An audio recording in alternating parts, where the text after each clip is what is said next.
আজ বানাচ্ছি egg chicken Mughlai. নামটা শুনেই মনে হচ্ছে যেন মোগল দরবারে দাওয়াত পেয়েছি। প্রথমে তেলে পেঁয়াজ ভেজে নিন।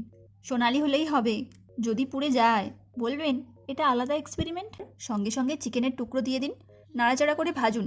এখন দিন আদা বাটা, রসুন বাটা, হলুদ, লঙ্কা, জিরে, ধনে, গরম মশলা গুঁড়ো আর লবণ।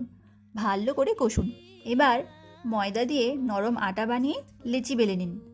দেখতে নিরীহ রুটি, অথচ আসল কাহিনী এখনো শুরুই হয়নি। লেচির ওপর ডিম ফাটান, তার উপরে গরম গরম চিকেন, পেঁয়াজ, কাঁচা লঙ্কা, ধনেপাতা কুচি দিয়ে চাট মশলা ছড়িয়ে দিন।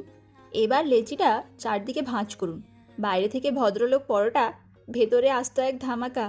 গরম তেলে আস্তে আস্তে ভাজুন। কেটে নিন গরম গরম মোগলাই পরোটা। বাইরে থেকে একেবারে ভদ্রলোক, ভেতরে ডিম চিকেনের গোপন মিটিং। খেলে বুঝবেন, এ খাবার শুধু পেট ভরাবে না, মুডও আপগ্রেড করে দেবে।